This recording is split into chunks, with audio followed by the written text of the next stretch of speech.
Welcome to the suburbs of Denver, Colorado, a wonderful place of breathtaking beauty and, of course, new beginnings. If you're a woman over 50 embarking on the journey of homeownership alone for the first time, this adventure can be both exciting and empowering. But just a minute, before you fall in love with that beautiful home, let's talk about something that could turn your dream home into a horror story. It's called HOAs, CDDs, and metro districts. You know, the path to home ownership, especially when you're flying solo, is going to be filled with important decisions, and it's going to be critical for you to understand the workings of homeowners associations, community development districts, and metro districts when it comes to deciding on which neighborhood you want to live in. Hi, I'm Peggy Durstoff, a realtor with Live Denver Suburbs, powered by HomeSmart here in the Denver metro area. And I faced this a few years ago myself when I had to make that solo move. Imagine finding that perfect home only to discover there's unexpected fees and regulations that can complicate your new life. Today, I'm going to cover the differences between HOAs, CDDs, and metro districts that you need to know so you can avoid any surprises and ensure that that new home truly fits your needs. Let's break these down for you. Homeowners associations, or HOAs as they're known, are private organizations within a community, and their role is to enforce the rules within the community and, of course, maintain any shared spaces. You know, you'll have an HOA fee that's paid monthly, and those funds are going toward things like landscaping, community pools, clubhouses, and in some cases, exterior building maintenance like roof and siding, and insurance if you're in a townhome or condo community. The HOA is governed by a board of homeowners who volunteer and live in the community, and they're given authority to enforce the community guidelines. Now, the pros about this, of course, is the maintenance of shared areas like parks, pools, community centers, so that they stay well maintained and enhance the neighborhood's appearance, which potentially ends up increasing property values throughout the community. Another thing HOAs do is maintain uniform appearance and quality within the community, so they control what you can grow in your front yard, the type of fencing or the paint color of your home, or even where you can park, all to maintain a stable and orderly environment. Also, HOAs usually include access to amenities like fitness centers, clubhouse,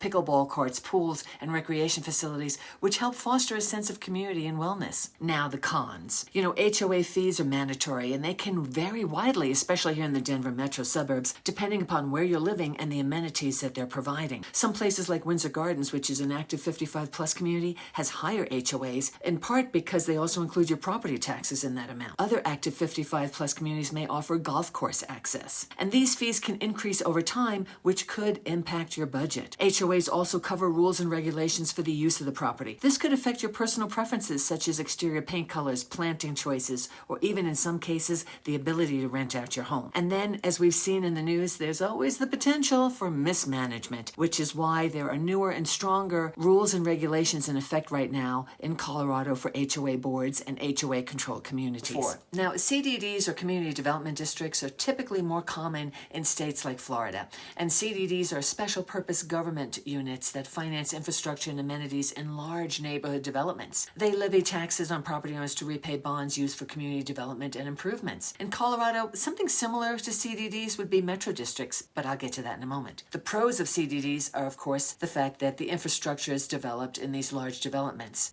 Things like roads, sidewalks, water systems, and parks, which help with the creation of well-planned communities with modern amenities. This allows for complete community planning, which leads to unified neighborhoods and integrated services and facilities, again, leading to potential increases in property taxes for well-developed infrastructure and amenities for the homeowners in the long term. The cons are that you'll have higher taxes because there will be additional taxes needed to repay the bonds used for infrastructure development, and this can increase the overall cost of home ownership. Now, the good news is we can still write off property taxes each year when we do our taxes, but you're going to have to budget for this initially. The other con is limited homeowner input because these CDDs are often established by the developers, and the developers don't turn over the governance of the community until, most of the community is done and being built out. So basically, you're signing up for something without getting a chance to really have any input into it. And of course, that means there's always the potential for decisions that favor the development interests or the developer interests over those of the homeowners. And then that leads, of course, to the complexity and transparency issues homeowners and the financial structures that they're using for governing the CDDs. That can be complex,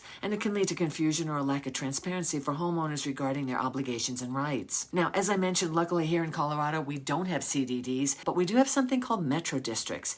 And if you've been following the news, I'm sure you've seen the articles about them. First, let's cover what metro districts are. Metro districts work a bit like CDDs. They're local government entities created to finance and manage public infrastructure and services within a specific area or community. And they have the authority to impose property taxes to fund projects like roads, sidewalks, parks, and water systems. And they usually do this through those tax-exempt bonds to cover large infrastructure costs, which homeowners can then end up repaying through additional property taxes over time. Now, the pros with the metro districts are the fact that they're instrumental in funding public infrastructure in new developments, ensuring that all the necessary services and facilities are in place for the homeowners in those communities or areas. Originally, it was thought that, metro districts would be great for lowering the initial home prices because by financing the infrastructure development over time through the bonds, which are then repaid via the property taxes, developers can offer homes at lower initial prices, making homeownership more accessible. However, that financing over time is now something that you're going to have to be aware of as a potential homeowner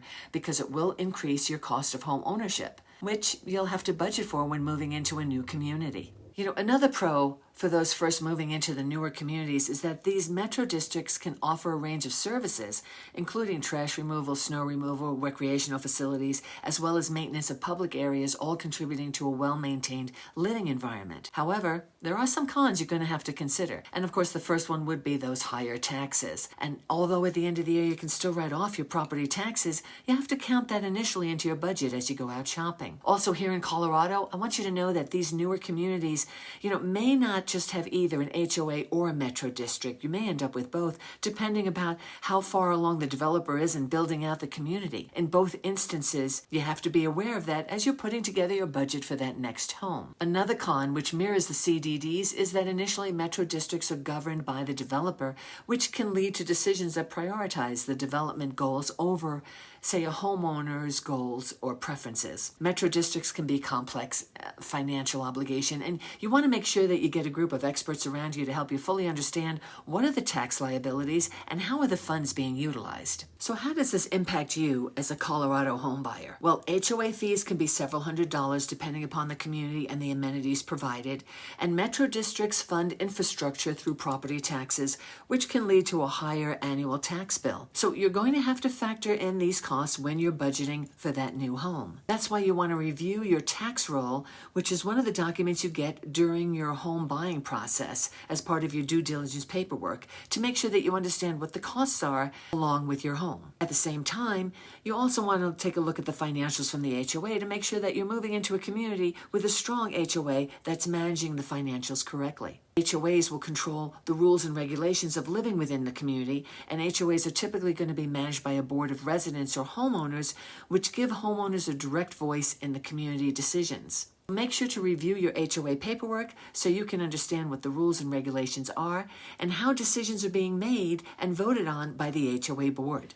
When I found myself navigating the real estate market alone for the first time, I was kind of overwhelmed by these complexities. But with research and guidance, I discovered that understanding these entities was key to making informed decisions. That's why I became a realtor, to help others like me confidently find their way to the right home. To help you, I've compiled a comprehensive Denver Homebuyer's Handbook, tailored specifically for you, especially if you're embarking on this journey solo. It's packed with insights and information and everything you need to make empowered choices. Remember, buying a home is more than just a transaction. It's about finding a place where you feel comfortable and supported. With the right knowledge, resources, and a team around you, you can turn this new chapter into a wonderful adventure. I'm Peggy Durstoff, a realtor at Live Denver Suburbs, powered by HomeSmart, and we're here to guide you every step of the way. Download the guide, and I will see you on the next video.